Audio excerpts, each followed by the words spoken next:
¿Ya diste para salir?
Buenas noches, queridos amigos.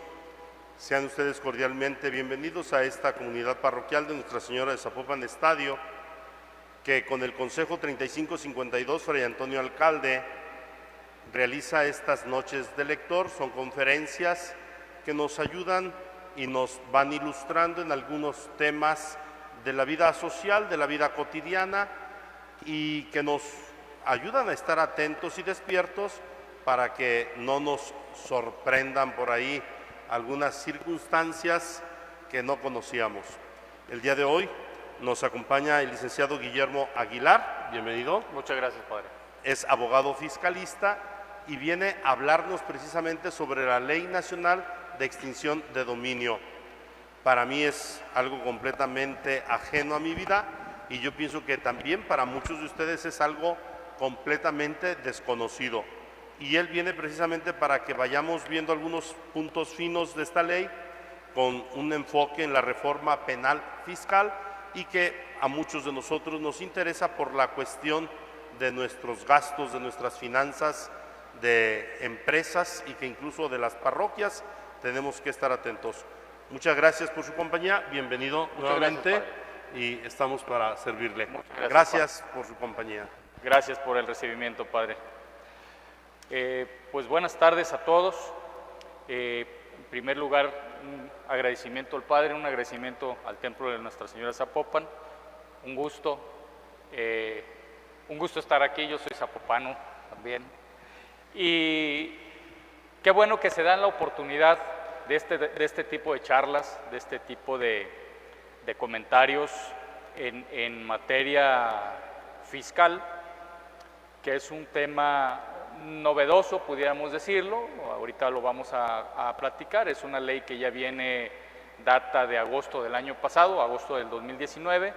No obstante, aún estos meses que ha transcurrido desde su publicación de esta Ley Nacional de Extinción de Dominio, pues bueno, aún, como lo comentaba el padre hace un momento, quien me hizo el favor de dar esta introducción, es una ley que ha causado mucha controversia, algunas dudas, sigue habiendo dudas por parte de los ciudadanos, por parte de los contribuyentes sobre todo, en cuanto a su aplicación y su alcance de esta disposición.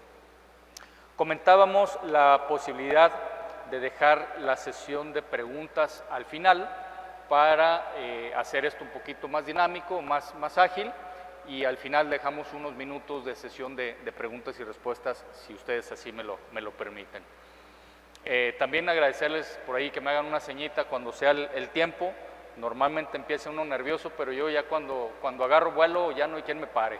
Entonces ahí agradecerles por favor que me hagan la seña en cuanto a los tiempos. Bueno, sin perder más tiempo, entremos al tema que esta tarde nos llama a esta plática, la famosa Ley Nacional de Extinción de Dominio. Agradecerles si vamos a la siguiente lámina. No sé si en la presentación ella se vaya avanzando. Respecto a la siguiente lámina de el origen, gracias, muy amable, el origen que le da el nacimiento a esta ley modelo de extinción de dominio. Decíamos que esta nueva ley nacional de extinción de dominio data del mes de agosto del año pasado, agosto de 2019. No obstante, no es una ley nueva, no es una disposición que pudiéramos decir novedosa. Es una ley que viene del año de 2009, ya aquí en México, tal cual, y proviene de una ley modelo de extinción de dominio que da a conocer la ONU, las Naciones Unidas, como organismo internacional. Ellos elaboraron un modelo de ley de extinción de dominio, ¿sí?, pensada en su momento por parte de la ONU, contrarrestar aquellos delitos de otra índole, más bien delitos de índole de terrorismo o de tráfico de estupefacientes o este otro tipo de delitos de mayor impacto. No estaba pensado para aspectos fiscales, no obstante ahorita vamos a ver cómo se baja esta idea y se introduce a la materia fiscal. Pero de origen está pensada esta disposición por la ONU para atacar aspectos de terrorismo, ¿sí? Vamos a comentarlo. Damos paso a la siguiente lámina. Decíamos, ya existía una ley de extinción de dominio, ¿sí? Venía ya del año de 2009, publicada en el Diario Oficial de la Federación el 29 de mayo de 2009, emitida por el señor Felipe Calderón, ¿sí? En su momento él fue quien emitió esta disposición legal.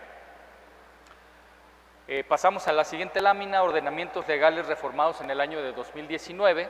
Vamos a encontrar que para poder llegar a esta Ley Nacional de Extinción de Dominio fue necesario hacer una adecuación o hacer reformas a diversas leyes, ¿sí?, para hacerlas acordes entre sí y poder llegar a un producto final, que es la Ley Nacional de Extinción de Dominio, y que esta a su vez tenga correlación con otros ordenamientos legales que giran alrededor de esta disposición legal. Principalmente tenemos la modificación que se hace al artículo 22 de la Constitución Política de los Estados Unidos Mexicanos, a efecto de que a partir de este artículo 22 emana la disposición que le da vida a la Ley Nacional de Extinción de Dominio. Tenemos también, desde luego, que se hacen adecuaciones a la Ley Nacional de Extinción de Dominio. Antes era ley federal, ahora se adecua para denominarla Ley Nacional de Extinción de Dominio. Se hacen reformas también así al Código Fiscal de la Federación, de igual forma a la Ley Federal contra la Delincuencia Organizada, que ahorita vamos a adentrarnos a esa partecita de la Ley Federal contra la Delincuencia Organizada, que es lo que tiene más relación con el tema fiscal. Ley de Seguridad Nacional, Código Nacional de Procedimientos Penales y Código Penal Federal. Desde luego, para muchos de ustedes a lo mejor les llamará la atención y se preguntarán por qué o qué tiene que ver aquí la Ley de Seguridad Nacional, y lo vamos a ver ahorita en unas láminas más adelante, cuál es la relación que tiene.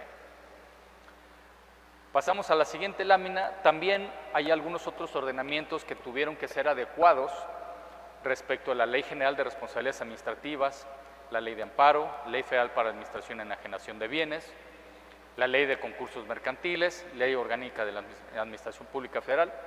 Son de las principales disposiciones legales que sufrieron algunas reformas el año pasado para hacer acorde a esta ley de la que estamos platicando esta tarde. Pasando a la siguiente lámina, vemos este esquema en donde nos muestra el nivel jerárquico que tiene la disposición, que es la Constitución Política de los Estados Unidos Mexicanos, principalmente en su artículo 22. Como es de todo sabido, en México, en nuestro país, en nuestro territorio, el marco legal, su parte fundamental y la más alta en la jerarquía es la Constitución Política. Es por eso algunos la denominan la Carta Magna, ¿sí?, o la Ley Suprema, ¿sí?, porque es la ley que jerárquicamente está por encima de cualquier otra ley, nuestra Constitución Política de los Estados Unidos Mexicanos. Bueno, derivado de la Constitución, en su artículo 22, ya decíamos que se hicieron algunas adecuaciones el año pasado, y estas adecuaciones, principalmente en su párrafo cuarto del artículo 22, se se modifican algunos hechos o supuestos para hacer mención a la Ley Nacional de Extinción de Dominio y señalar cuáles serán los hechos o los supuestos normativos que serán sancionados por la vía de la Ley Nacional de Extinción de Dominio. Bueno, entonces en este esquema podemos ver que en la parte inferior está, pende o cuelga de la Constitución la Ley Nacional de Extinción de Dominio, la cual, la nueva ley, entra en vigor el día 10 de agosto de 2019. Es cuando tiene esta fuerza ya coercitiva y de aplicación a nivel nacional, esta Ley Nacional de Extinción de Dominio. Comentábamos también en la siguiente página el origen constitucional que tiene esta Ley Nacional de Extinción de Dominio, ¿sí?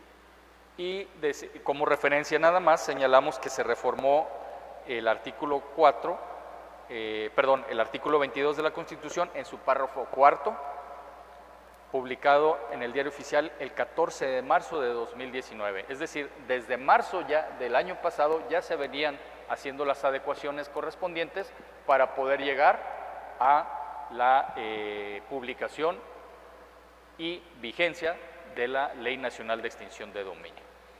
Ahí en el material, que con todo gusto estará a la disposición de ustedes, que se dejará aquí para quien desee obtenerlo, para en su caso su consulta, en la siguiente lámina, por favor, muchas gracias. Ahí hacemos referencia al tercer párrafo del artículo 22 de la Constitución Política, en donde nos establece que la acción de extinción de dominio será ejercitada por el Ministerio Público, es decir, será el personaje principal en esta obra, el agente del Ministerio Público Federal, el encargado de llevar a cabo el procedimiento de la Ley de Extinción de Dominio, ¿sí? A través de una vía jurisdiccional de naturaleza civil. Fíjense qué curioso, estamos hablando de temas fiscales, donde la rama fiscal encuadra en el ámbito administrativo, ¿sí? Sabemos o es conocido por la mayoría que el marco jurídico mexicano se divide en materia civil, penal, laboral, familiar, etcétera, etcétera, fiscal, administrativa. Bueno, en este sentido viene a jugar una parte importante ahora con esta Ley Nacional de Extinción de Dominio, la vía civil. Gracias. En la siguiente página, en esa que estamos ahorita, el cuarto párrafo precisamente, podemos destacar que será procedente la extinción de dominio, desde luego, sobre bienes de carácter patrimonial, ¿sí? Que pudiera ser la primera pregunta que nos cuestionaríamos. Oye, esta Ley Nacional de Extinción de Dominio, que va a extinguir el dominio de bienes, ¿sobre qué bienes aplicará? Bueno, aquí el cuarto párrafo del artículo 22 constitucional nos establece y nos dice, oye, será procedente sobre bienes de carácter patrimonial. Esto nos da a entender sobre qué bienes, pues sobre todo, sobre cualquier bien que esté dentro de nuestro patrimonio, ¿sí? Y ahorita vamos a ver cómo es que va a ir aplicando esta disposición a estos bienes, cuya legítima procedencia no pueda ser acreditada, ¿sí?, por su propietario o por su poseedor, ¿sí? Es decir, si se viese involucrado en una situación de extinción de dominio, el primer paso que se tendrá que hacer es acreditar la legítima procedencia, ¿sí?, de la obtención de ese bien. Llámese un inmueble, llámese un bien mueble, ¿sí? Se tendrá que acreditar con la documentación fehaciente, comprobatoria, la legal posesión y propiedad de ese bien, ¿sí? Es el primer paso que se tendrá que demostrar. Bueno, este cuarto párrafo del 22 constitucional también nos enumera o nos enlista cuáles son los hechos delictivos que serán sujetos a la extinción de dominio. Y nos dice una lista, en la cual señala, dice, se encuentran relacionados con las investigaciones derivadas de los hechos de corrupción, de encubrimiento, delitos cometidos por servidores públicos, delincuencia organizada, robo de vehículos, recursos de procedencia ilícita, delitos contra la salud, secuestro, extorsión, trata de personas y delitos en materia de hidrocarburos, petrolíferos y petroquímicos. Esta lista o este catálogo son los supuestos o son los hechos que serán materia de un procedimiento de la Ley Nacional de Extinción de Dominio en su caso. Quinto párrafo del artículo 22 constitucional, se establece que toda persona que se considere afectada se le deberá garantizar el acceso a los medios de defensa adecuados para demostrar la procedencia legítima, que es lo que comentábamos hace un momento, del bien sujeto al procedimiento. Desde luego, es importante considerar, si estamos hablando que está emanando de la propia Constitución, pues en la Constitución se engloban y se encuadran los derechos humanos, ¿sí? Lo que hace algunos años, antes del 2011, que sufrió reformas la Constitución, le llamábamos garantías individuales. Aquellos que conocíamos o de alguna forma en la escuela, en la universidad, nos enseñaron las garantías individuales, hoy día se llaman derechos humanos, ¿sí?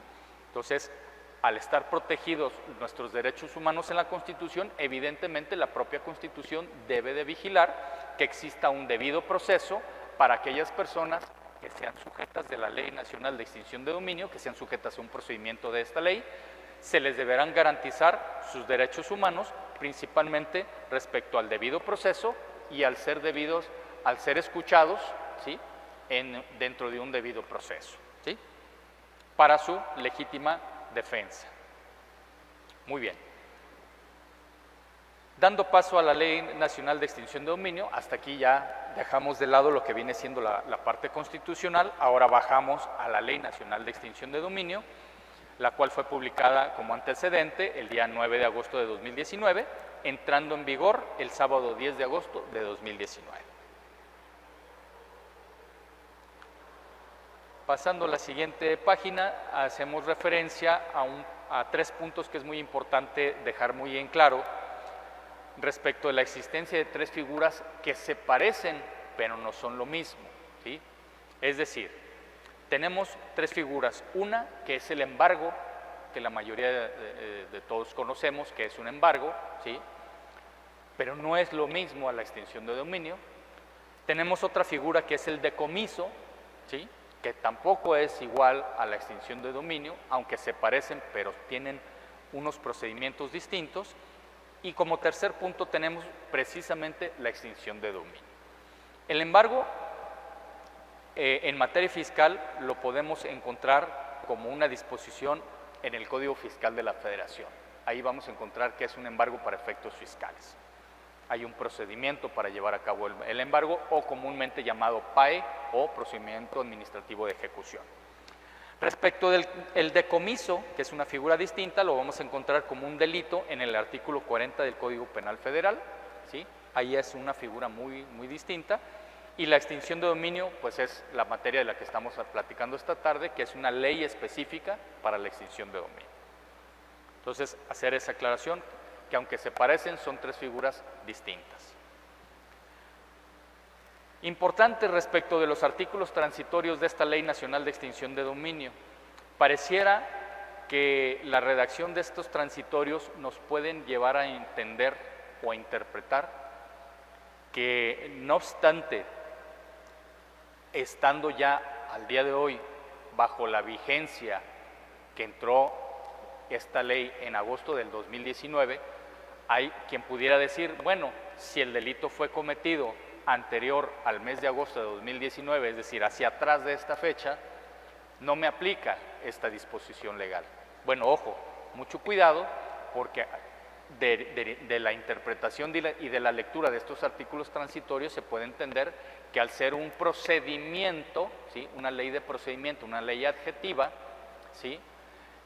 Nos puede llevar a que la autoridad en su momento sí aplique esta disposición legal a hechos acontecidos en el pasado, ¿sí? Es decir, es un procedimiento que se llevará a cabo para la investigación de ilícitos que acontecieron en el pasado. Por lo tanto, nos dice que se aplicará esta nueva ley a los nuevos procedimientos de investigación de delitos, entre ellos la corrupción, delincuencia organizada, encubrimiento, recursos de procedencia ilícita, extorsión, etc.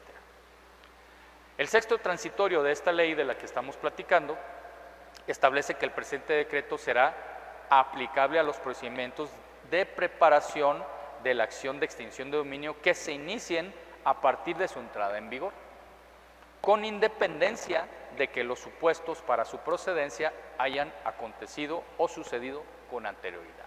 Entonces, de esta lectura que se le da a este transitorio, podemos entender que ya nos está diciendo el legislador que no obstante hechos en el pasado podrán ser investigados con esta nueva ley. Haciendo referencia al artículo 1 de la Ley Nacional de Extinción de Dominio, establece que la presente ley nacional es reglamentaria del artículo 22 de la Constitución Política en materia de extinción de dominio. Y lo dice muy claro el artículo 1, acorde con la Convención de las Naciones Unidas contra la Delincuencia Organizada Transnacional, la Convención de las Naciones Unidas contra la Corrupción, la Convención de las Naciones Unidas contra el Tráfico Ilícito de Estupefacientes y Sustancias Psicotrópicas y demás instrumentos internacionales que regulan el decomiso en sus vinculatorio, en su vertiente civil, que es la materia de esta ley, vinculatorios para el Estado mexicano. Entonces ya el artículo 1 de esta Ley Nacional de Extinción de Dominio nos hace referencia y reconoce que toman estas ideas precisamente de la ONU. ¿Sí? En esta siguiente lámina, muchas gracias, podrán ustedes observar ahí que hay 11 puntos del 1 al 11 en donde se enumeran los hechos susceptibles de extinción de dominio. Ya los comentamos hace un momento, que el mismo artículo 22 constitucional los enumera. Ahí lo dejamos en el material. ¿Qué destaco de esta lista de 11 supuestos o de 11 hechos? Puedo destacar el punto 1 y el punto 10. El punto 1 que hace referencia a la Ley Federal contra la Delincuencia Organizada y el punto 10 respecto de recursos de procedencia ilícita. Estos dos puntos son los que entran en la materia fiscal y que comentaremos más adelante por qué nos ocupa a esta plática en temas fiscales. Todos los demás puntos, secuestro, delitos en materia de hidrocarburos, delitos contra la salud, etcétera, los vamos a dejar de lado, no es materia de esta charla, porque son hechos y supuestos que no tienen relación con la materia fiscal administrativa, salvo el 1 y el 11, que decimos que es la delincuencia organizada y recursos de procedencia ilícita. Me anticipo un poco para hacer un poquito más entendible esta charla de extinción de dominio y por qué pudiera llamarnos la atención que es importante en materia fiscal. Esto nace a raíz de que la nueva administración, actualmente en el gobierno federal, se percata que se está haciendo un uso indiscriminado o una venta indiscriminada de lo que comúnmente en el medio llamamos papel, venta de papel o venta de facturas, ¿sí? Se percatan de ello esta nueva administración y dicen, oye, tenemos que combatir esta venta de factura, ¿sí? La cual no es adecuada para las finanzas del país y tenemos que combatirla. No obstante, ya hay elementos y ya hay herramientas que las autoridades tienen para combatir esta práctica indebida, porque muchos sabemos que desde el año de 2014 se publica el artículo 69B del Código Fiscal de la Federación, que precisamente nace para combatir estas prácticas de la compra-venta de facturas. Entonces, ya hay elementos que desde el 2014 se venían legislando a efecto de que la autoridad tuviera los elementos suficientes para combatir estas prácticas. Bueno, esta nueva administración considera que es importante dar mayores elementos jurídicos a las autoridades para combatir estas prácticas y es por eso que dan a conocer esta Ley Nacional de Extinción de Dominio y en su parte fundamental dentro de sus hechos ilícitos consideran como un hecho delictuoso el tema de la delincuencia organizada y recursos de procedencia ilícita. Ahí es en estos dos puntos donde converge o donde encontramos este ilícito de la venta de facturas.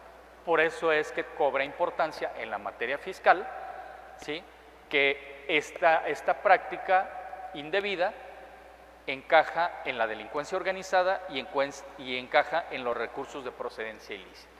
Ojo, es importante y qué bueno que quienes organizaron esta charla la acerquen a todos ustedes que son interesados en este tipo de temas. ¿Por qué? Porque sin querer, sin ser de un objeto de premeditación, podemos vernos involucrados en esta situación. Los que somos contribuyentes, aquellos que son comerciantes, aquellos que son empresarios, que tienen un negocio, cualquiera de nosotros es susceptible de poder caer en esta situación. Y lo reitero, no porque sea de una forma premeditada o ventajosa o con la intención de hacerlo, sino que podemos caer en una situación de estas sin nosotros saber que estamos incurriendo en esta situación. Y me explico. Desde el año 2014, el SAT publica en su página de internet una lista y una relación de contribuyentes que considera la autoridad como EFOS, comúnmente llamados EFOS, ¿sí? Empresas facturas de operaciones simuladas, eso significa un EFO, empresa facturadora de operación simulada, por eso es EFOS, ¿sí? En donde la autoridad da a conocer una lista de los nombres y los RFC de las empresas o de las personas físicas que a criterio de la autoridad están incurriendo en estas prácticas indebidas vendiendo facturas, y entonces es lo que entra en un procedimiento del artículo 69B. Bueno, tan es así que en estas listas han aparecido publicadas, no voy a mencionar nombres, pero han aparecido publicadas dependencias de gobierno, municipal, estatal y federal, y no porque ellos pretendan incurrir, han aparecido contribuyentes que de una forma, sin ellos saberlos, han aparecido en esa disposición. Y es importante conocer el motivo y la razón. El sistema del SAT, de la autoridad fiscal, detecta prácticas inusuales respecto de contribuyentes que emiten los CFDIs.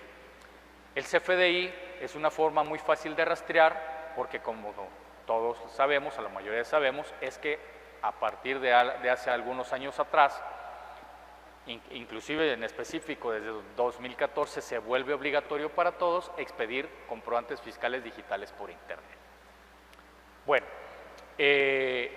a partir de que esto se vuelve obligatorio, nos lleva a que todos, cualquier contribuyente, chico, mediano o grande, de cualquier índole, se vea obligado a expedir los CFDI o los comprobantes fiscales por internet. De tal forma que esta base de datos es fácil que la autoridad fiscal la tenga bien identificada, y ante cualquier sospecha de la autoridad de una situación atípica podrá considerar algún contribuyente en esta lista de EFOS que acabamos de mencionar. Bueno, esta situación, además de llevarnos un procedimiento del 69B, que será quizá motivo de una charla más adelante, tiene relación con la charla de esta tarde, tiene relación con la Ley Nacional de Extinción de Dominio, porque nos puede llevar a que encajemos en estos dos supuestos que acabamos de decir: delincuencia organizada o lavado de dinero, ¿sí? Decía que pudiéramos de forma involuntaria caer en esta situación, porque es prácticamente imposible. Imagínense una empresa que compra y vende, ¿sí? Que día con día emite y recibe un sinnúmero de comprobantes fiscales digitales. Imagínense ponerse cada empresa a revisar si cada uno de sus proveedores está o no está en la línea, en la lista de los contribuyentes incumplidos, ¿no? O de los contribuyentes de los CEFOS. O sea, es prácticamente imposible, a menos que tengamos un sistema de cómputo muy avanzado, muy sofisticado, pues para a través de él poder estar verificando día con día a cada uno de estos proveedores, para poder hacer un cotejo con el listado de la autoridad. Si no es así, pues será imposible darnos cuenta si alguno de nuestros proveedores, que decíamos, déjenme poner un ejemplo, a lo mejor me dedico a la comercialización de botes, ¿sí? O de aguas o de cualquier artículo que ustedes gusten, y alguno de mis proveedores a quien yo le compro materia prima o me brinda servicios, pudiera ser que sin yo darme cuenta este proveedor aparezca publicado en la lista negra, que así se llama, y de alguna forma yo ya estoy involucrado en una operación de la cual no es bien vista por la autoridad, ¿sí?, respecto de EFOS y de EDOS, es decir, quien emite la factura y quien la recibe le da efectos fiscales. Ya estamos involucrados en esta situación sin siquiera percatarnos o darnos cuenta que nuestro proveedor ya aparece en la lista negra, y esta situación nos puede llevar a lo que el día de hoy estamos platicando de la Ley Nacional de Extinción de Dominio. ¿Por qué? Porque ahorita vamos a ver más adelante que la extinción de dominio, al involucrarnos a la delincuencia organizada, establece que 3 o más sujetos lleven a cabo operaciones, ¿sí?, con la intención de llevar a cabo esta práctica de compraventa de facturas de operaciones simuladas. Esa es la parte importante que hay que tener en cuenta en nuestras operaciones de día con día, que lo recomendable es que de sernos posible estemos tratando de identificar cada uno de nuestros proveedores que no aparezcan en esta famosa lista negra de los EFOS que el SAT publica tanto en el Diario Oficial de la Federación como en su página de internet.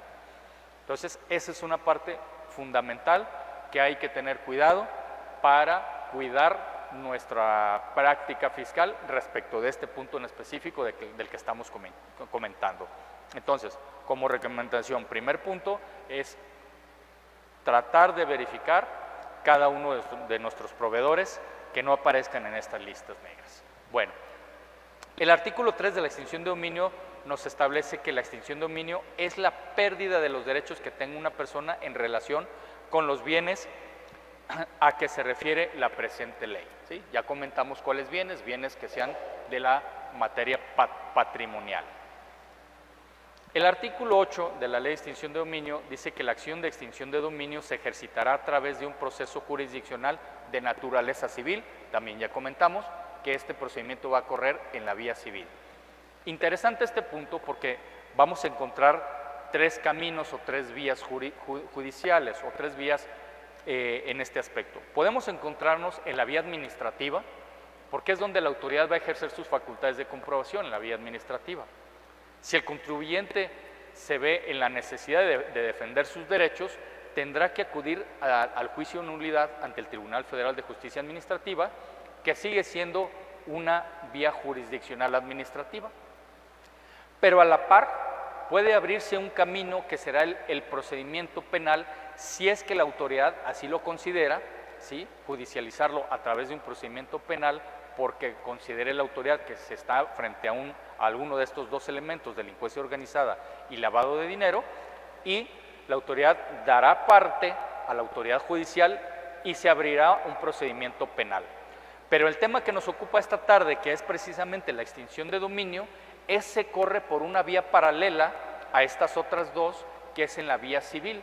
Entonces nos podemos encontrar en una vía administrativa donde el contribuyente se esté defendiendo en la vía administrativa, precisamente un juicio de nulidad, pero posiblemente la autoridad abrió un camino en la vía penal, ¿sí?, para investigar hechos delictivos que la autoridad pudiera presumir que se están dando, y a la vez el Ministerio Público, que ya decíamos que es el actor principal en este aspecto, puede solicitar que se abra por una línea paralela la ley de la extinción de dominio, pero ese va a correr por la vía civil, ¿sí? Entonces, nos podemos encontrar en 3 vías: administrativa, penal y civil.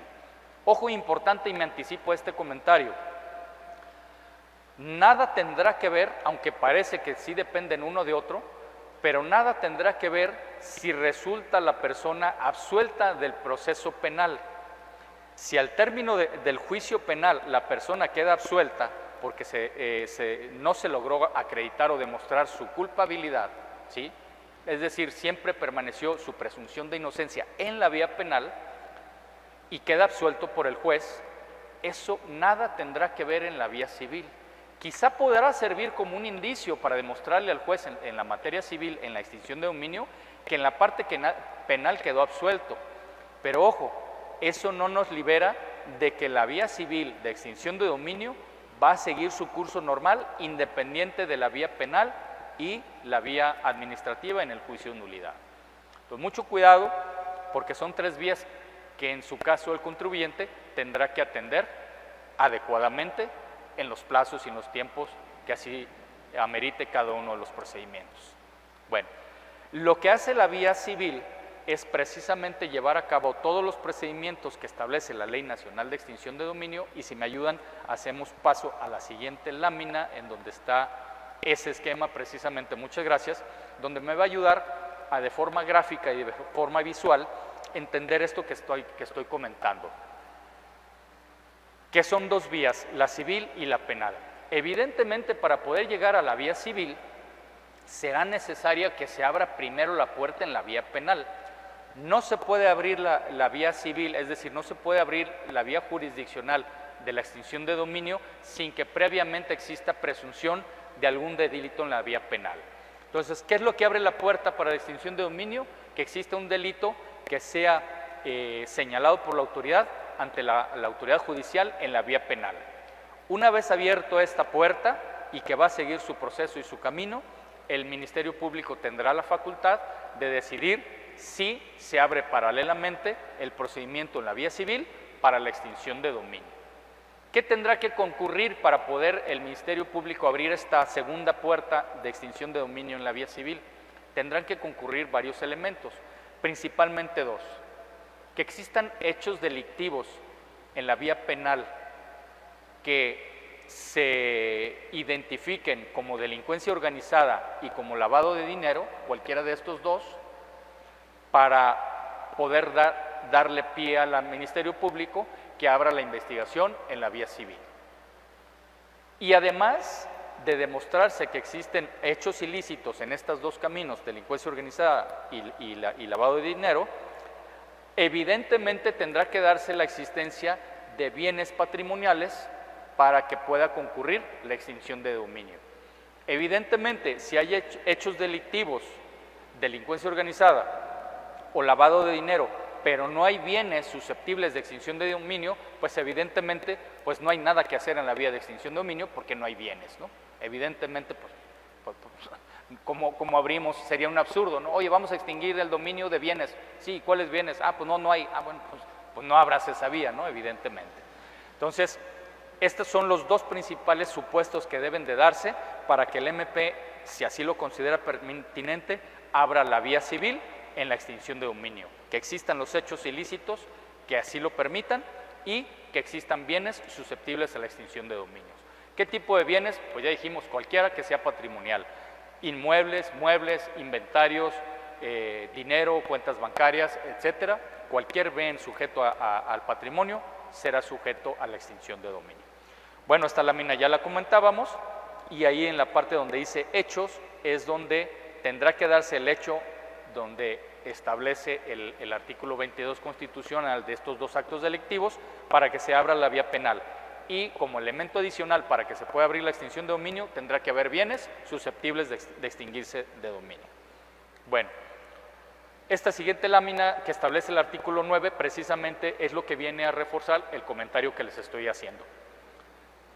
¿Cuáles son los elementos constitutivos de la acción de extinción de dominio? 1, que exista un hecho ilícito. 2, la existencia de un bien. 3, un nexo causal, es decir, este punto 3, el nexo causal es que entre el punto 1 y el punto 2, es decir, la existencia del hecho ilícito y la existencia de un bien tengan relación entre sí. Eso es lo que se llama nexo causal. Si no hay esa relación, si no hay ese nexo causal, no se dan los elementos para la extinción de dominio. ¿Por qué?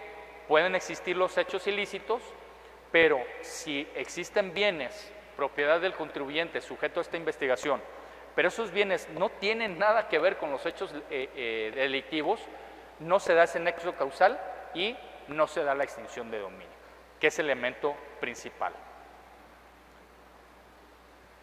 El artículo 10 de esta ley establece que el Ministerio Público será quien podrá desistirse de la acción de extinción de dominio. Se le faculta al Ministerio Público a que él tome la decisión si puede desistirse en cualquier momento con una causa justificada de proseguir con el procedimiento en la vía civil de la materia que estamos platicando. El artículo 11 establece que la acción de extinción de dominio es imprescriptible, es decir, en otra palabra al revés, no hay prescripción, no prescribe el derecho del Ministerio Público para hacer valer la extinción de dominio. Puede ser en cualquier tiempo y por aquí la misma ley nos dice cuándo sí podremos hablar de una prescripción y nos dice, para el caso de bienes de destinación ilícita, la acción prescribirá en 20 años, o sea, hay un periodo de prescripción de 20 años, pero a partir de que el bien haya sido destinado a realizar los hechos ilícitos. A partir de ahí empiezan a contabilizarse los 20 años. Como ustedes ven 20 años pues es un término pues bastante largo, ¿no?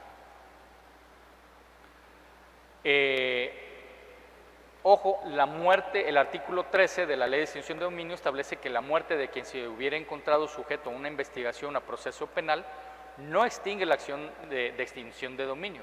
Es decir, si la persona que fue sujeto a investigación llegase a fallecer, esto no es una causa para que la investigación de extinción de dominio se suspenda. Esa sigue. ¿Por qué? Puede darse una innumerable cantidad de supuestos o de hechos. Déjenme poner uno de ellos. A lo mejor el imputado o la persona sujeta a esta investigación que se le presume que llevó a cabo hechos ilícitos, que está en la vía penal, pero a su vez está en la vía civil, puede ser que esta persona fallezca en este procedimiento, pero los bienes que esa persona obtuvo producto o fruto de hechos ilícitos, se los donó a sus hijos, se los donó a familiares, se los donó a prestanombres, etcétera. Puede darse un sinnúmero de supuestos. Bueno, él los donó o él los vendió o los obsequió. Bueno, estas personas que recibieron estos bienes también serán sujetos del procedimiento de la extinción de dominio. Es decir, que esto persigue a los bienes, no en sí a las personas, ¿sí? La persona ya está siendo sujeta en la vía penal, pero la vía de extinción de dominio va en busca o lo que persigue son los bienes, ¿sí? Es por lo que va la extinción de dominio. Entonces, no obstante que el sujeto, el imputado, haya fallecido, el procedimiento sigue su curso respecto de esos bienes que fueron objeto de la materia del ilícito. Muy bien. Otro punto importante mencionar, el artículo 15 de esta ley establece de la buena fe, hace referencia a una buena fe y dice en su artículo 15 que se presumirá la buena fe en la adquisición y destino de los bienes. O sea, ya de entrada la ley nos dice, yo presumo que hay una buena fe para ti particular, para ti gobernado, en la adquisición de esos bienes. Ah, pero dice, ¿qué crees? Esa buena fe la tendrás que demostrar o la tendrás que acreditar suficientemente dentro del proceso judicial en la vía civil. Entonces, para mí, en un aspecto muy personal, habrá colegas, habrá abogados que piensen distinto, pero a mí mi forma de entender o de ver esta buena fe, pues no es que la ley me lo esté dando de una forma amplia o plena, ¿sí? ¿Por qué? Porque la buena fe podríamos entenderla que de facto la ley me está dando la presunción de que yo estoy actuando de buena fe. Por contrario, la autoridad será quien tendrá que demostrar mi mala fe, ¿sí? Sin embargo, aquí me dice, oye, yo te presumo de buena fe, pero la tendrás que acreditar. Entonces, de una forma, la ley me está dando un beneficio de acreditar la buena fe, pero tengo que demostrarla. ¿Cómo la demuestro? Este es otro punto importante en esta charla. La buena fe se puede demostrar de diferentes formas. Una de ellas es demostrar en juicio, en la vía civil, que consta en documento de fecha cierta y anterior a la realización del hecho ilícito. Es decir, ¿a qué se refiere esta fracción primera? Que consta en documento de fecha cierta. Tendré que demostrar que previamente existió un contrato, llámese un contrato de compraventa, llámese un contrato de donación, llámese un testamento o cualquier otra figura que esté o que quede acreditada o asentada en un documento. Bueno, importante aquí cuando hace referencia a esta palabrita que parece que al momento de leerla nos vamos de corrido. pero hay que detenernos ahí. Cuando dice que conste en documento de fecha cierta, este elemento de fecha cierta no podemos dejarlo pasar, hay que tener mucho cuidado. Documento de fecha cierta es algo que toma relevancia ya desde un par de años atrás. Sin embargo, ahora en diciembre del año 2019, es decir, hace unos meses atrás, la segunda sala de la Suprema Corte de la Justicia de la Nación da a conocer una jurisprudencia en cuanto a la interpretación de qué significa fecha cierta, ¿sí? Y aquí en el material está el antecedente de esa jurisprudencia, es la jurisprudencia 161/2019 de la segunda sala, que quien guste viene en el material o en el buscador de la página de internet de la Suprema Corte podrá encontrar esta jurisprudencia. Bueno, sin abundar mucho en este tema, pero lo que nos da la carga de la prueba a nosotros como contribuyentes o como particulares es de que ese contrato de compraventa, de donación, de testamento, etcétera, debe de constar en un documento, pero además debe de tener fecha cierta. Esta jurisprudencia de la que les hablo establece que una de las formas de acreditar la fecha cierta es de que este documento se encuentre inscrito en el Registro Público de la Propiedad y de Comercio o que conste en un documento certificado por notario o fedatario público, ¿sí? ¿Qué quiere decir? Que no basta con que yo tenga un contrato de compraventa y que llegue a juicio y lo muestre, sino que ese contrato deberá estar acompañado o deberá tener esa fuerza suficiente de contener fecha cierta. ¿Y qué quiere decir? ¿O qué nos dan a entender? Pues bueno, que ese contrato deberá llevarlo ante notario, ya sea ante una certificación de firmas que le dé una validez el notario y eso nos podrá dar fecha cierta, o en su caso aquellos documentos que lo ameriten y así esté permitido por la normatividad, que puedan ser sujetos de inscribirse en el Registro Público de la Propiedad. De forma que ante la autoridad, si ese documento está inscrito en el Registro Público de la Propiedad, pues tendrá suficientes elementos para ir a investigar cuándo se inscribió en el Registro Público y eso dará fecha cierta a este documento. Bueno, si van a abundar más en esa parte, el segundo punto para demostrar la buena fe es que oportuna y debidamente se hayan pagado los impuestos y contribuciones derivados de esa operación jurídica que llevó a la obtención de ese bien, ¿sí? Del bien que pueda ser sujeto a la extinción de dominio.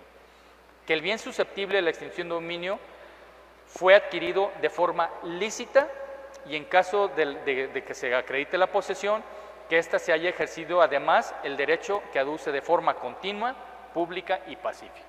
O sea, son los elementos que se tendrán que acreditar dentro del procedimiento en la vía civil. Cuarto, se tendrá que demostrar la buena fe, la autenticidad del contrato.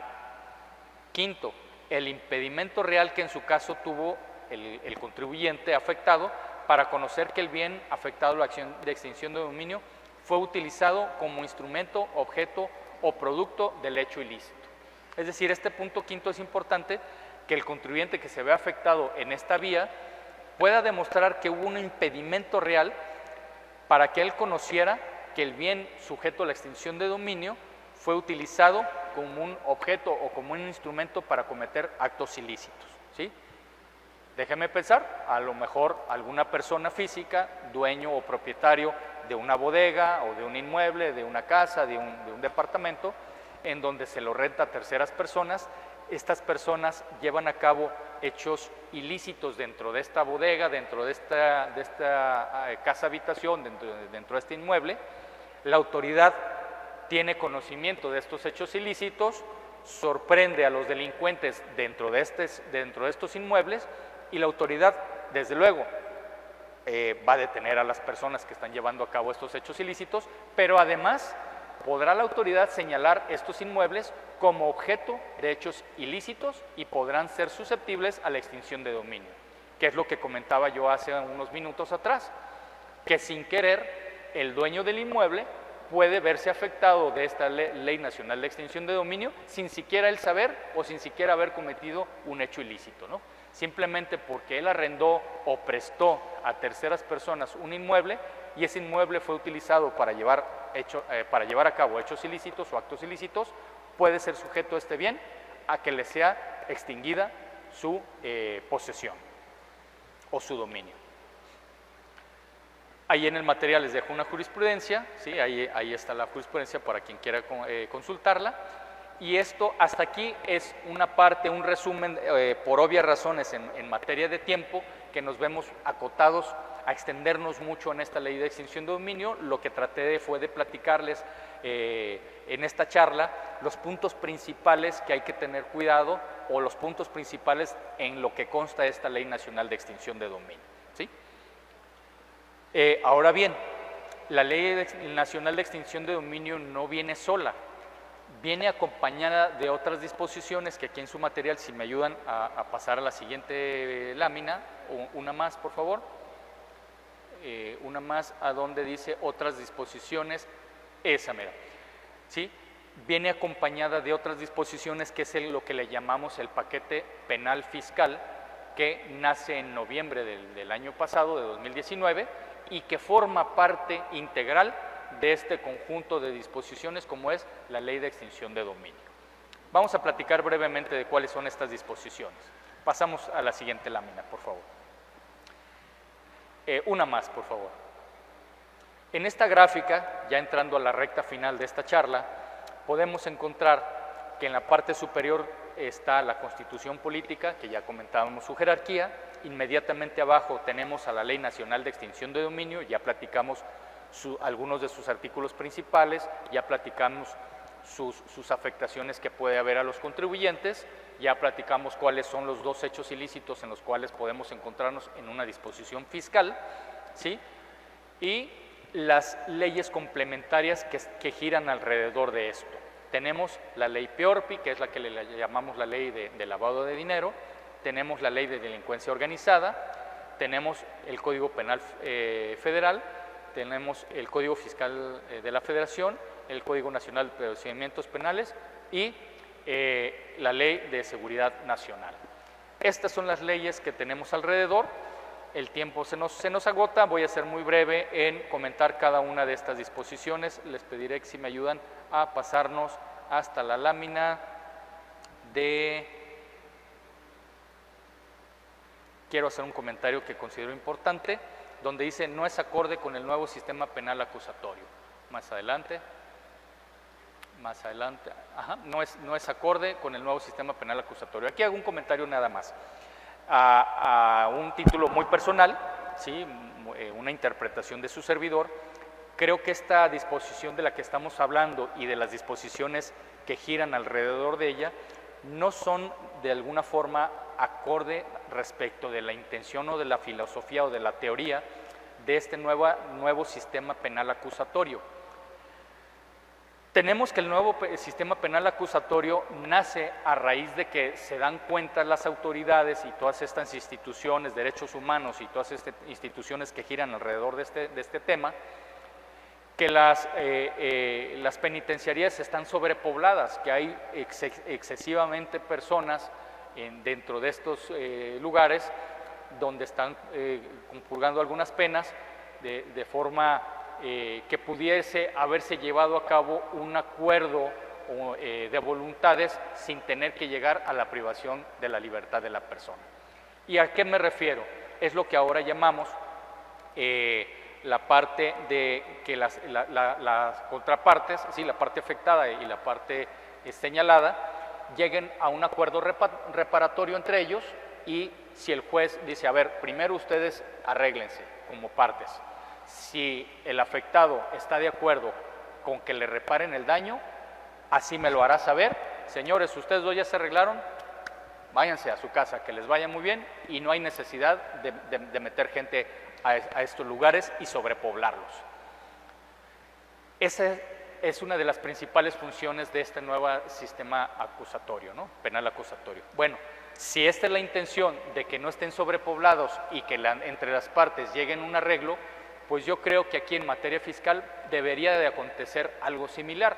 Oye, a ver, si hay un defraudador fiscal, la autoridad se percata de ello, oye, me di cuenta que estás haciendo actos ilícitos en perjuicio del fisco federal, te apercibo, llevo a cabo todos los procedimientos, y si tú como contribuyente me reparas a mi estado el daño, es decir, me pagas esas contribuciones defraudadas, me pagas sus accesorios y además pagas multas, ¿sí?, como una sanción, ¿sí?, ya te eximo de que estés guardado, de que estés encerrado.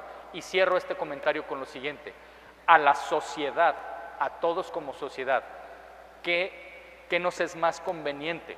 ¿Tener encerrado a un defraudador o que ese defraudador resarza el daño a la sociedad, al Estado, que le pague el Estado, que a final de cuentas todos como sociedad el beneficio que tenemos es que el dinero o que esos recursos lleguen al fisco para ser distribuidos entre las administraciones que deben de ser, ¿no?, para los pagos y servicios que cumple el Estado?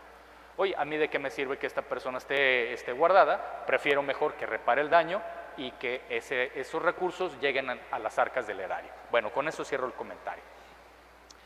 Estas leyes que corren alrededor de la ley de extinción de dominio, que decíamos la ley de delincuencia organizada, hago un breve señalamiento. En su artículo 2 dice: cuando 3 o más personas se organicen de hecho para realizar en forma permanente o reiterada conductas que por sí unidas a otras tienen como fin o resultado cometer alguno o algunos de los delitos siguientes, ¿sí?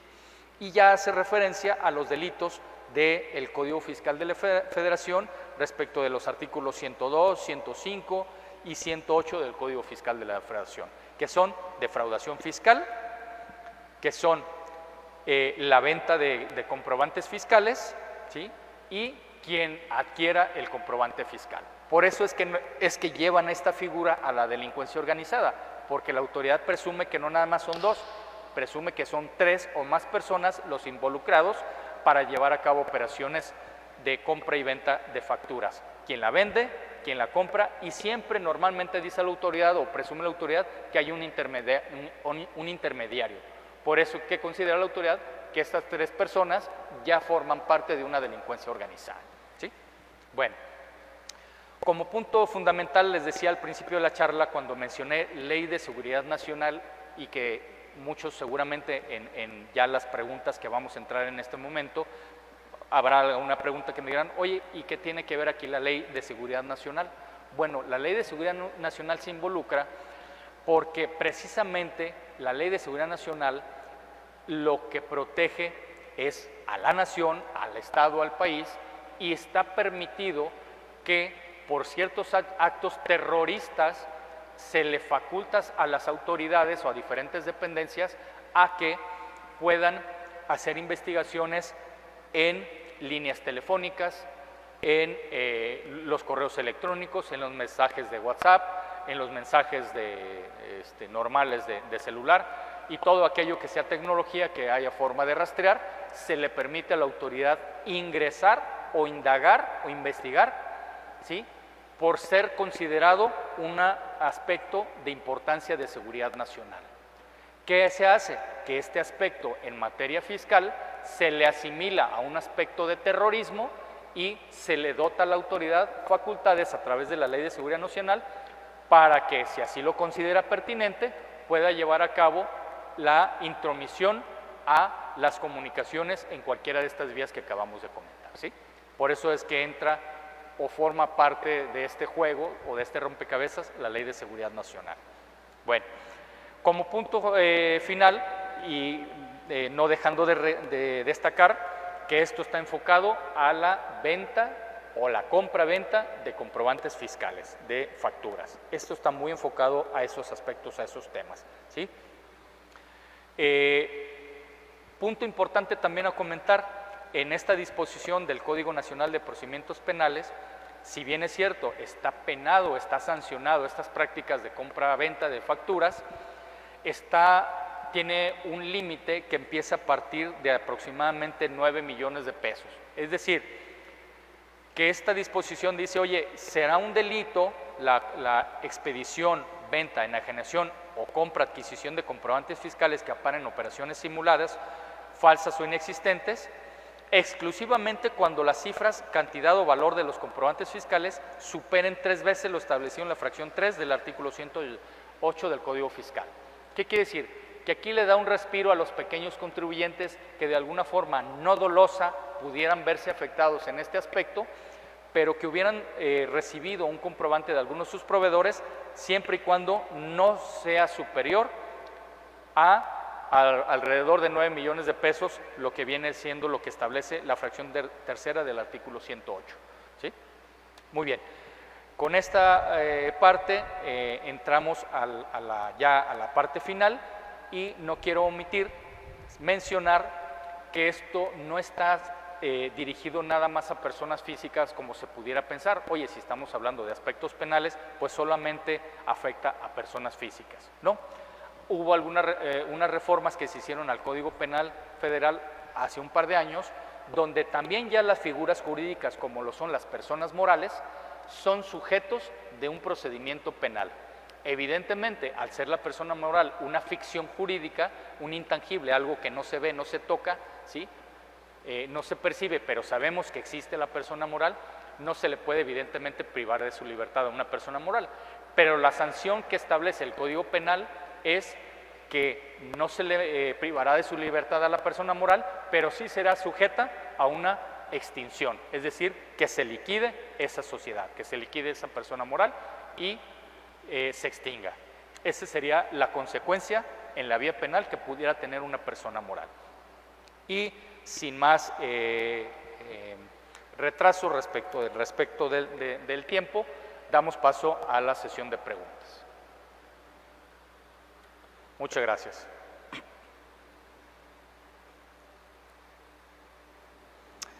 Aquí nos hace una pregunta interesante, dice: ¿aplica a bienes aportados a fideicomiso? Es una buena pregunta, muy interesante, a un criterio muy particular. Yo creo que sí pudiera alcanzar a bienes afectados a un fideicomiso. La ley es muy precisa, o yo la leo así, yo la interpreto así, que dice que no obstante exista cualquier figura o acto jurídico, ¿sí?, podrá alcanzar la extinción de dominio. Precisamente así fue pensado por el legislador, tratando de alcanzar aquellos actos jurídicos que premeditadamente se hubieran planeado o pensado para sacarlos del posible riesgo de extinción de dominio, cuando se sabe de forma anticipada que estos bienes provienen de actos o hechos ilícitos. Entonces creo que el legislador lo previó y dijo: oye, no importa cualquier acto jurídico que tú hagas, llámese donación, llámese dejarlo a través de un testamento, ¿sí?, o que constituyas o los afectes a un fideicomiso, podrán estos bienes alcanzar a ser objeto de la extinción de dominio. Ojo, no voy a adentrar ahí por aspectos obvios de tiempo, pero esto se irá aclarando conforme se den estos hechos y actos que se empiecen a llevar a la Corte, y sea la Corte, a través de los procedimientos de amparos y a través de hacer valer los derechos humanos, quien decidirá si, no obstante que la mano de la ley de extinción de dominio alcance a entrar a estos actos jurídicos, como es el motivo de la pregunta, a bienes aportados a un fideicomiso, que la autoridad considere que sí alcanza allá, bueno, será la Corte quien en su momento tendrá la última palabra en decidir si esto afecta a los derechos humanos o no, respecto de aquellos derechos que se establezcan como seguridad jurídica y algunos otros aspectos, ¿no? Con esto espero haber dado respuesta a esta pregunta. Consultando la lista de proveedores, ¿se puede verificar si sus operaciones son lícitas? No, yo creo que la lista de proveedores, o si es como entiendo esta pregunta que nos formula Mari Carmen, yo creo que consultando la lista de proveedores, o la lista negra como comúnmente llamamos o denominamos, no pudiera ser de forma clara verificar si son operaciones lícitas o no. Lo que hace la publicación, la autoridad lo que hace al publicar a estas personas es para efectos de un procedimiento del 69B, es decir, el 69B en su primer párrafo establece y dice: oye, se publicarán a los contribuyentes que la autoridad considere que se ubican en los supuestos de EFOS, es decir, de aquellas empresas que emiten facturas con operaciones simuladas. Pero ahí, dentro del procedimiento, el siguiente paso que está establecido en el 69B es que se le da su garantía de audiencia a este contribuyente, a ese EFO, dándole un plazo de 30 días para que el contribuyente se acerque a la autoridad y le aporte todos los elementos, documentos, pruebas y argumentos que considere pertinentes, que a su derecho convenga, para demostrarle a la autoridad y decirle, oye autoridad, tú me publicaste en la lista de EFOS, en la lista negra, en la cual tú presumes que soy un vendedor de factura, de operaciones simuladas, pero aquí a través de esta documentación que yo te entrego dentro de los 30 días que establece el 69B, te vengo a demostrar que yo no soy una persona de la que tú presumes que debo de estar en esa lista negra, y te aporto todas las pruebas y elementos. Entonces, hasta ese momento, Mari Carmen, yo creo que no pudiéramos presumir operaciones lícitas o ilícitas, porque estamos dentro de un procedimiento que el contribuyente está demostrando a la autoridad o está haciendo valer su garantía de audiencia para demostrar que no es sujeto de actos ilícitos, ¿no? Entonces, hasta que la autoridad demuestre lo contrario, pues estaremos ante un aspecto de conocer si ese proveedor o ese EFO está llevando a cabo operaciones lícitas o ilícitas. Inclusive hasta ese momento yo lo pondría en tela de juicio o en tela de duda, porque todavía el contribuyente, después que la autoridad lo señale que no logró acreditar que la materialidad de sus operaciones, aún así el contribuyente tiene su derecho de legítima defensa de acudir al juicio de nulidad, porque a lo mejor la autoridad, cuando valoró sus pruebas y documentos, omitió hacer una adecuada valoración adminiculada entre sí o adminiculada entre sí, y el contribuyente tiene su derecho de ir ante una instancia administrativa, en la vía administrativa del juicio de nulidad, para solicitar ante una sala del Tribunal Fiscal que se revise su caso, demandando que la autoridad llevó a cabo actos que no valoró adecuadamente esas pruebas. Creo que hasta aún así en esa instancia sigue prevaleciendo esa duda de que si las operaciones o no fueron ilícitas, ¿sí? Es por eso que nos lleva la ley de extinción de dominio a un procedimiento civil. ¿Por qué? Porque se tiene que respetar la garantía de audiencia, ¿sí?, de ese contribuyente para ser oído y vencido en juicio ante un juez competente que valore la situación y sea el juez quien determine si hubo actos o no lícitos o ilícitos. No sé, Mari Carmen, espero con eso dar respuesta a esta pregunta. Siguiente pregunta que nos formulan: ¿pueden quitarte tu casa si se llevan a cabo delitos en ella? Sí, de entrada la respuesta sería sí, si pudieran, no quitarte, no es la palabra adecuada quitarte la casa, yo diría pueden llevarte a un procedimiento de extinción de dominio, que desde luego sería un acto muy incómodo para el contribuyente o para la persona que se ve afectada, pues porque tendrá que defender sus derechos en la vía civil, en un juicio, y demostrar todos los elementos que ya vimos para acreditar la buena fe. Ya mencionamos cuáles son algunos de ellos, o sea, no quiere decir que sean los únicos. Hay más elementos para aportar y acreditar la buena fe, pero sí, si en ese bien inmueble o en esa casa se llevaron a cabo delitos o actos ilícitos que sean materia de delincuencia organizada, de recursos de procedencia ilícita o todos aquellos demás que prevé la lista del 22 constitucional o de la misma ley de delincuencia organizada, y no nada más eso, estamos hablando de temas de secuestro. Si en esa casa se utilizó para ahí guardar personas que fueron privadas de su libertad, que fueron secuestradas, y la autoridad se percata de ello, sí, ese inmueble puede ser sujeto a una investigación y a un procedimiento de extinción de dominio. ¿Cómo me puedo proteger? Bueno, hablando de aspectos de arrendamiento, será importante las sugerencias que se acerquen con su abogado de confianza, con su asesor corporativo, su asesor fiscal, para que les dé los elementos pertinentes. Desafortunadamente no hay una receta de cocina que pudiera yo en este momento decirles, miren, hagan esto y con esto ya se libraron. ¿Por qué? Porque cada caso es muy específico, cada caso tiene sus aspectos particulares, pero yo creo que en el caso de arrendamiento, con un buen contrato, con unas buenas cláusulas de contrato, pudiera ayudar bastante, y ojo, vuelvo a reiterar lo del tema de la fecha cierta. No obstante de tener un contrato de arrendamiento firmado, vale la pena llevarlo ante notario, ya sea sacarle una copia certificada para tener eso que llamamos fecha cierta, o una ratificación de firma. Normalmente es un poquito más cara la ratificación de firma ante notario, pero ambas figuras pueden ayudar para darle fecha a ese contrato.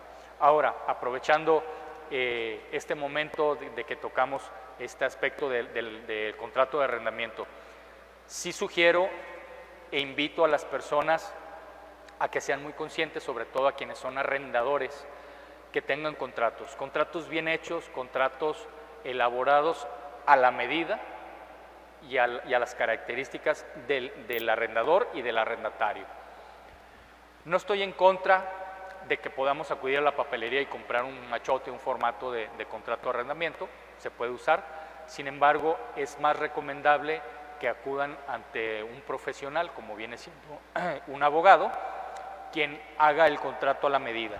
Quizá a veces por ahorrarnos, no sé, déjenme pensar que pueda cobrar el abogado, no sé, voy a pensar 3,000, 4,000 pesos por un contrato de arrendamiento.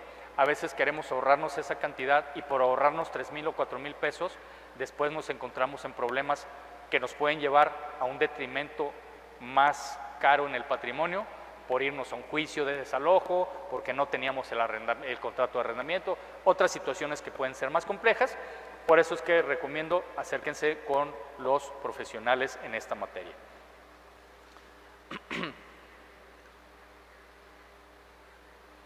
Dice, entonces, ¿la irretroactividad de la ley dónde queda? Sí, es un buen comentario que nos hace en esta pregunta. ¿En dónde queda la irretroactividad de la ley? Sí, desafortunadamente tenemos que ser conscientes respecto de este punto. Las normas de procedimiento, las normas procesales, no afectan la irretroactividad, ¿sí? Las normas sustantivas, lo que es la esencia, la parte fundamental, esas sí son sujetas a una aplicación estricta de un derecho humano consagrado por la Constitución y tratados internacionales respecto de tutelar la irretroactividad. Pero hablando de normas adjetivas, ¿sí? Normas de procedimiento, ahí no aplica la irretroactividad. En donde sí pudiéramos estar hablando de que la irretroactividad no puede ser tocada o trastocada en materia de aspectos penales, en sanciones de privación de la libertad. Allí sí la Constitución entra inmediatamente como derecho humano a salvaguardar y proteger la libertad de la persona, en donde una ley y la misma Constitución así lo prevé. No puede haber una sanción o no puede ser aplicada una sanción posterior a la comisión del delito, ¿sí? Eso sí está previsto como derecho humano a la irretroactividad. Pero la ley de extinción de dominio, como estamos hablando de un procedimiento y de un aspecto civil, ahí lo veo difícil de aspectos de irretroactividad. No me niego que en su caso lo podamos hacer valer en los medios de defensa, principalmente en el amparo, que quizá pudiera prosperar, pero veo que vamos cuesta arriba en ese aspecto. Ojo importante también, no quiero omitir este punto y que ahorita me trae a la mente esta pregunta, un elemento de derecho humano que es la presunción de inocencia. Muchos también podrán estar pensando desde sus hogares donde amablemente nos están viendo y donde nos están escuchando y que les agradezco su tiempo y su paciencia, puesto que la presunción de inocencia no aplica en la extinción de dominio. La presunción de inocencia inclusive ya está asentado en una jurisprudencia de la Corte y no me niego también a pensar que quizá ahora en esta nueva época, en esta nueva integración de la Suprema Corte con estos nuevos ministros que han llegado, que pudieran hacer una nueva reflexión y pudieran llegarse a corrientes novedosas que pudieran establecer lo contrario. Pero al día de hoy ya existe una jurisprudencia, inclusive está en el material, ahí está agregada en su material para que quienes la quieran consultar. Dice, la presunción de inocencia solamente aplica para aspectos penales, excepcionalmente en algunos casos administrativos, ¿sí? Respecto de multas o sanciones, pero para aspectos civiles la presunción de inocencia no aplica. Por eso la importancia que toma que la extinción de dominio, el legislador decidió llevarla por la vía civil. Entre unos de esos elementos es de que escapa la vía civil a el derecho a la presunción de inocencia.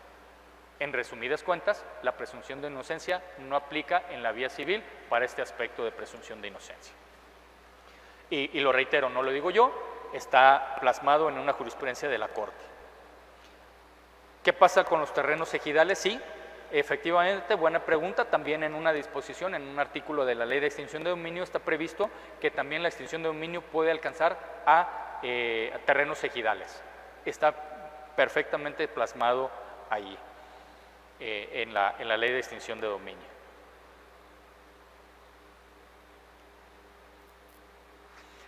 Doy lectura a esta pregunta, dice, tal cuestión de extinción de dominio debe propiciar que se tenga mucho cuidado cuando se vaya a adquirir un bien mueble o inmueble o cuando se vaya a presentar el uso de un bien, se vaya a prestar el uso de un bien que no se, a una persona que no se conoce. Sí, es correcto, avalo esta afirmación que hace esta persona, Francisco, que en efecto deberemos de ser muy cuidadosos respecto de cuando se vaya a adquirir un bien inmueble, a quién se lo adquirimos, el origen del inmueble y sobre todo asesorarnos muy bien de nuestro asesor corporativo o fiscal para que cuando adquiramos un inmueble nos alleguemos de todos aquellos elementos documentales y pruebas que nos puedan en su caso servir para demostrar, si así fuera el caso, la buena fe que ya hicimos referencia de ellos. El punto fundamental a demostrar que somos adquirentes de buena fe de un bien mueble o inmueble será todos aquellos elementos de prueba que tengamos a nuestro alcance para poder acreditar en un juicio que somos adquirentes de buena fe. Hasta aquí les agradezco el favor de su tiempo, de su paciencia. Espero que esta charla de esta tarde haya sido productiva para ustedes, les haya dejado un poquito más claro qué es esta ley de extinción de dominio y las leyes penales que están alrededor de este aspecto. Con mucho gusto quedo a sus órdenes por si fuera necesario hacer una segunda charla de este tema, si ustedes así lo piden aquí a los organizadores de esta excelente pláticas. Y sin más tema, padre, le agradezco mucho el favor de recibirme. No, muchas gracias. Un tema muy interesante, las mismas preguntas nos hablan de cómo despertó pues inquietud. Y sí, yo quería un poquito saber algo de eso porque muchas personas tienen un capital invertido en sus casitas y puede perderse algo del patrimonio. Incluso hay asociaciones religiosas que también tienen inmuebles. Es correcto. Tenemos que cuidar de todo eso. Es correcto, muchas gracias, padre. Muy interesante. Al contrario, padre. Y me pongo aquí delante de la cámara, me cubro cosas para que vean que sí soy cumplidor de estas normas de salud. Gracias, Memo. El Consejo 3552, Fray Antonio Alcalde de Cabeza de Colón, te otorga el presente reconocimiento por tu destacada exposición del tema Ley Nacional de Extinción de Dominio en la Noche del Lector, Guadalajara, Jalisco, a 24 de julio de 2020, firmado por Héctor Alberto Camacho Hernández, lector, y por Israel Morales González, gran caballero del presente ejercicio. Muchas gracias. Israel, muchas gracias. Yo creo que el abrazo lo dejamos para otra ocasión. Estas situaciones no lo han permitido y digo, creo que va en contra de nuestra cultura como mexicanos, que somos muy apapachadores, ¿no? Que nos gusta abrazarnos, estrecharnos la mano, pero lo recibo con mucho cariño a esta distancia. Muchas gracias. Nos hacen la pregunta, Memo, si puedes compartir la presentación. Con todo gusto, está a su disposición, está a sus órdenes y espero que sea de utilidad para todos ustedes ese material. Gracias, la subiremos en nuestras redes sociales y si nos puedes dar tu información de contacto. Con mucho gusto lo dejaré a su disposición para que igual al momento de compartir la presentación, ahí irán mis datos. Perfecto, muchas gracias. El próximo viernes 28 de agosto tendremos el siguiente tema Noche del Lector con el tema El Testamento, también un tema muy importante. Y les recordamos que ya tenemos los boletos. Los boletos que de forma tradicional ofrecemos en este último semestre del año de Caballeros de Colón, donde hacemos una rifa de un automóvil, de distintas cosas, todo con el objetivo de recabar fondos para dedicarlos a la caridad. Los boletos ya están disponibles aquí en la notaría con el Padre Eduardo, también afuera de cada celebración litúrgica. Al terminar la Eucaristía se van a estar vendiendo ya los boletos de esta ayuda que se hace a medio de bonos. Cada boleto es un bono que ustedes pueden adquirir, vienen numerados, y los que coincidan con los premios de la Lotería Nacional serán acreedor a distintos premios. Ya después pondremos los logotipos y la información pertinente. El costo del boleto es de 100 pesos como cada año. Muchas gracias y buenas noches y Dios los bendiga. Padre, muchas gracias. Gracias Israel, gracias a Dios y gracias a la Virgen que nos bendiga.